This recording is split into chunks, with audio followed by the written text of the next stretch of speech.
Welcome back to What Arty Noobs with General Disturbance. This is an M36 Jackson. It's a Tier 6 American turreted tank destroyer.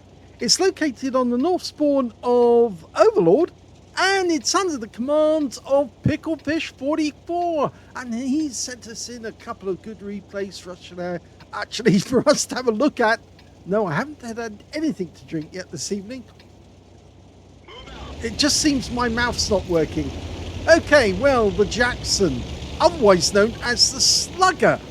It was actually named by the British again. We were naming American tanks because they never gave it a name in the first place. They just called them M36s. It was actually quite a powerful tank destroyer, mainly down to the fact they had the 90mm gun and the M10 hull. So it's basically an M10 with a much more powerful gun. And in fact, actually, the Americans started developing this before Kasserine passed. So they already saw that German tanks were actually quite powerful and they needed something with a bit more to actually get through their hulls.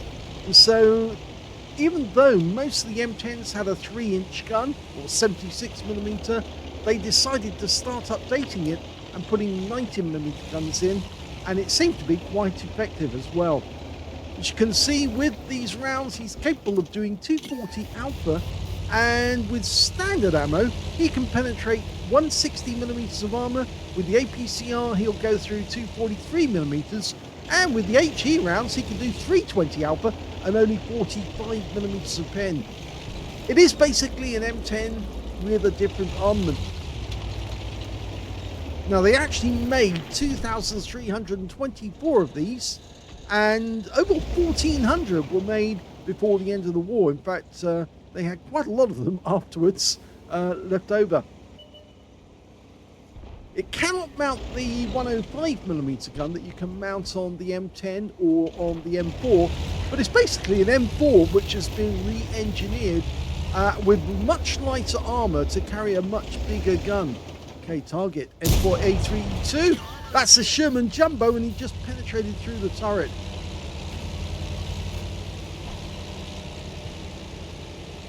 Now, it is true to say that most Americans actually preferred the M10 over any of the other enemy tanks. That Barras just rammed himself to death against our T-26.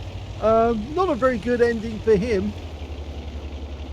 Oh, we're going to be cheeky. We're going to creep up on that Sherman Jumbo. He's gone the other side of the ridgeline there, and I think we have the south side of the bowl, so we can do this without the enemy knowing where. And the T-28's gone out to the open, and the Sherman Jumbo just died, so he's gone. But we've got targets in the rear. Okay, we've got a Forest Spirit there. Tier 8 game with Tier 6 tanks. This is Tier 6, so he can actually do a lot of damage and get really high XP for hitting enemy tanks which are much higher tier. Well, he missed out on the kill there, but I'm sure that guy is so low on hit points now. Just one scratch should be enough to put him out of the game. He's chasing the target at the moment, though. And I think, yes, he can get him. But he keeps chasing the target. There you go. Now, did he get him? No, he didn't. The Forest Spirit went down to the VK601H, so he missed the opportunity there to kill a higher tier opponent. But nevertheless, he did get most of the guy's hit points, so that's going to help. Now, the enemy has actually sneaked up by going down to the beach, which isn't usually a very good idea. But that means they're going to be coming up with chimes to try and attack our cap area, and this could be fatal for them. Okay, we're going to go down to the chime to look down it using these bushes, and we should be able to spot the enemy when they come around the corner. Okay, let's see the first target. Could be that P44 Pantera. Hello! Yeah, it takes a round right up the rear. Although we did get spotted there as well. The standard reload, by the way, is 7.67 seconds. He's got a reload 6.69, so he has knocked some time off. I think we've got to worry about that Super Hellcat because he's actually appeared to go up the far chine, and we could see him popping up near the bunker very shortly. Okay, he's not spotted at the moment, but if he does shoot at an enemy tank right down on the beach, that Super Hellcat could take a shot at us when we get spotted. No one in sight. They served between November 1943 to September of 1945. Thank you very much, Super Hellcat. Yes, you've just given us an easy kill. Well, we didn't get the kill actually, but we got the hit points. He's decided. Whoa! Yes, driving lessons needed. Well, that could have been pretty catastrophic if we'd actually flipped on our side just as an enemy tank was coming up the chine. I mean, yes, that would have then ended up with us in a rather embarrassing wreck. Oh, now that Tiger 2 suddenly appeared, so now we do have to be a little more creative. We could use the bunker for cover. There's only 2 enemies left, the Tiger 2 and the P-44 Pantera. Now, he was last seen headed back to his own cap, or his own end of the map. And there's the Tiger 2. We've got the top of the turret. No, bounced off. We should easily be able to pen a Tiger 2. Ow. Yeah, he hit us with an HE round. He was actually expecting to pen and do a lot more damage, but it ended up being worse because it came in at an angle, and therefore he didn't get a pen on it. But the guy's going to poke around that corner. Thank you very much. Well, that one went in. It's going to need a few more of those, though, at least 4, to take the guy down. He's gone into the cap. Okay, and he's still firing at us. Hello. One in the rear. Okay, that was a low roll. Do it again. Tried to go for the track, he didn't get it, and now we're starting to receive HE again. He really hasn't learned his lesson, this guy. And now he's hit on the track. Now just go for the lower plate, punch one in, and that's a kill shot. Only 11 hit points at the end because our teammate actually did get some damage as well, the T-43. But there's only one enemy left, it's the P-44 Pantera. Now he's tier 8, so yes, we're not going to get a huge amount of we've already done damage to him. Question is, where did he go? We're losing players because you notice we've only got 4 left now. It looks to me like the Pantera went back to try and save his cap area, and he did quite successfully. Now, our SU weight is playing up front. Probably going to be very dangerous for him because he's motoring around at speed, and the Pantera with an auto reloader will probably try to get him. He's heading towards the cap, though. You've got to give him credit for that.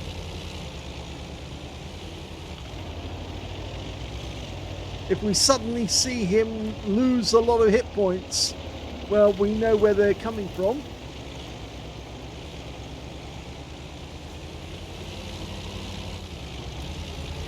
T-43's taking the south route or the west route.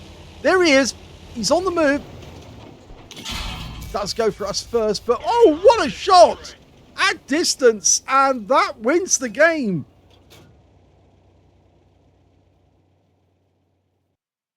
Here's the end of battle results for the first game, and that was an ace tanker game for Picklefish44 in the Jackson.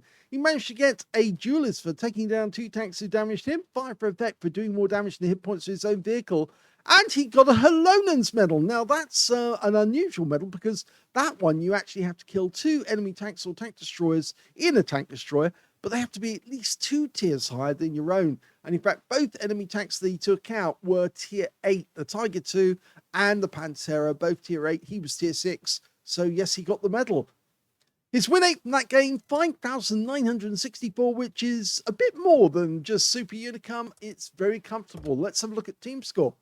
Well, he didn't get the highest damage in the game. It was that Pantera. Yes, he actually picked up a high caliber and a top gun for 4,069 hit points of damage. Second highest damage was the T26E4, who got 2,565. And the third highest damage was, yes, Picklefish with 2,244. So, yes, this Pantera did go back to defend his cap area after taking a round right up the rear from us. And when he got there, when he saw us, actually, he probably thought, oh, I can pay that Jackson back for that shot that really hurt me right at the other end of the map. But it didn't work out for him very well because, of course, Picklefish was hot on that shot to get that kill. Even though the Jackson hit him almost dead center of the hull, went through the upper plate. Yes, Picklefish managed to pick him off with one clean round. When it came to kills, we can see the highest number was the Pantera, 6 kills to him, 5 kills to the T26E4, and 3 kills to the P43-2. And you can see Picklefish got 2 kills. And when it came to base XP, well, yes, Picklefish44 got that one. 1,217 base experience points, mainly down to the fact that he was hitting higher tier opponents. He did most of the damage to that SU-130 PM and to other tier 8 tanks like the Tiger II.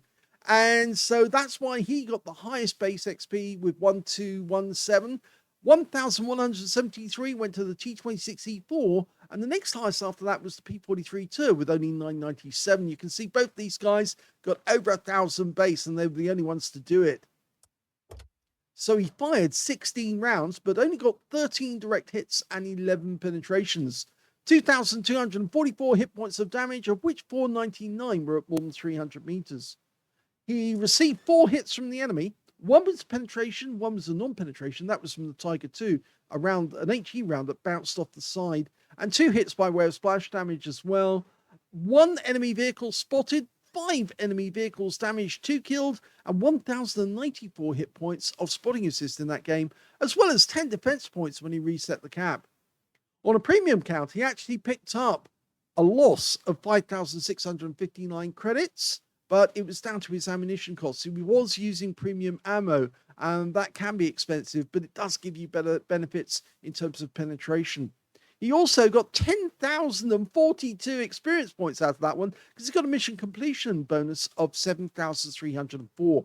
So at least it worked out in the end, and that's the end of the first game. Let's have a look at the second replay Picklefish sent in. The second replay is in the M4A3E8 Thunderbolt VII, and that's a tier 6 American premium medium located on the southwest spawn of Arctic Region. Game on. Well, basically, this is an upgraded M4A3E8, the standard EC8, but it's got extra armor on the front of the vehicle on the sides. It's named Thunderbolt VII because it's the 7th tank that Crichton Abrams, who was actually a battalion commander during the war, who later became the US Chief of Staff, and he's the one that the Abrams tank is actually named after. Yes, it's that very guy. He did survive the war and, as I said, became Chief of Staff. Basically, it's got a 76mm main gun capable of 115 Alpha, 128mm with standard AP. With the APCR, it's 177mm, and with the HE rounds, it's capable of 185 Alpha, but only 38mm of pen. The difficulty in taking down one of these tanks is mainly down to the fact that that extra armor is around the front of the vehicle, and at an angle, it can be really difficult to defeat because there are not many areas you can actually get the shell through to penetrate and damage the enemy. Now, as with other M4, it's, as I said, the 76mm gun. Ow. That was the gun. So he actually took 1 round on the gun. Normally that would mean in a real battle that you'd be out of action, because, of course, with a damaged gun, you'd have to take it back to the depot and get it fixed. And normally they just switch the guns over rather than try and faff about by taking out putting a new barrel in. Now, the standard reload by the book is 3.45 seconds. You can see he's got 3.29 here. And he loaded the APCR right from the start to give him a bit of a head start on the enemy. But he's holding back for the moment. I think he's letting the enemy move forward. There's a super chap who's supposedly up in that little lookout area. He's firing blind there. Not a good idea to use that. Yes, he's switched back to AP. If you get a blind fire, you might as well blind fire standard ammo rather than use the premium stuff. And that super chappy is definitely there because the BDR just spotted him. We can't see the one over there at all. Somebody could be looking through those bushes right now. He's just trying to persuade them not to look. Now, normally under these circumstances, I'd say push forward and try and engage that chappy, and your teammates will come around the corner and cover you. And it looks like that's what they're going to do. In fact, the guy who's coming up with us, behind us, is a Panzer T25. Okay, the chappy should be up there. We'll spot him any second. Try and get over to the left if you can. Chaffee's there. Hello, Mr. Chaffee. One round into you, and he pulls back straight away. We did take one round. Go and do it again, and he's out the game. Good stuff. Good work. The VK3002M is a Panther by another name, and there's a T3485. Oh, what a shot! Amarak! Well, that's a biggie, because that's 832 hit points, and now he pumps around into the T3485. And they're going on the defensive now. They just lost one of their number. And he's lost his turret as well. There you go. Oh, we can easily hit that guy, the Bishop. Not the right place for a Bishop to be in, and we could pump the HE rounds in there, but instead we're just going to keep pumping it in. Oh, we took one round, but he's going to go down with the next shot. Okay, so who's next? T3485. We bounced his round. There's three. Where's the other SU-122A there? Both enemy Arty appear to have come up to this corner of the map, which is a bit silly, really, if you ask me.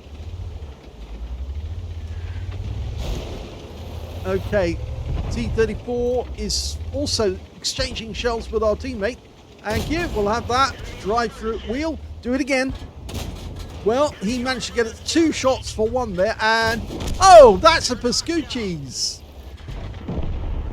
And it looks like another one went down, but we can take out this T-3485 with just 2 shots. Oh, no, gonna need another. There you go. And that means now we've got 5 kills. Picklefish has got 5. He just got shot in the by the BDR, and that's game over. Here's the end of battle results, and that was another ace tanker game from Picklefish44 in the Thunderbolt this time. He did get a demolition expert because he blew up one of the enemy. He also managed to get a fighter badge for getting at least 4 kills. He actually ended up with 5. He was 1 short of getting a Top Gun. But what we didn't see, because we were so focused on what was going on our corner of the battlefield, the rest of our team actually were already at the enemy cap when we killed the last enemy tank. Presume the BDR was telling us it was all over by then. He also got a duelist for taking down 2 tanks who damaged him, a fire for effect for doing more damage than the hit points to his own vehicle, a hand of God for surviving the battle, having received damage from at least 4 different enemy tanks or more. He got a Pascucci's medal because he killed both enemy SPGs in that one, the Bishop and the SU-122A. And on top of that, he got the high caliber as well for dealing the most damage in the game overall. His win rate was 8,729 in that one, super unicum and quite a bit more. Let's have a look at the team score. Well, the highest damage was 2,253, and that was definitely a high caliber. Second highest damage was the T1 Heavy on his team with 1,950, and he picked up a Confederate. The third highest damage was the Bishop on our team with 1,729. I guess he'd been focusing on the south route. When it came to kills, we can see the high scorer was Picklefish. 5 kills to him, 3 kills to the ARL44, and 2 kills to the M10 RBFM. Only 4 players on the enemy team actually managed to get kills, and they only got 1 apiece. So not a very good enemy team, but a very good performance by Picklefish. He did get the highest base XP as well, 1,416, which means he's got the top in all three columns. And the only other person who was up with him was the T1 Heavy. He got 1,014 base experience points. So only two players over 1,000 in that game, with the next highest being the RL44, who only managed 784. He fired only 25 rounds, but he placed the rounds very well. Difficult fighting when you've got an enemy tank, the wrecking in the way, but he did blow that guy up very cleanly with an Amarak. 19 direct hits and 16 penetrations, 2,253 hit points of damage, all of it at close range. He received 9 hits from the enemy in that game, but only 3 of them actually penetrated, 5 non-penetrations, and 1 hit by way of splash from the Bishop.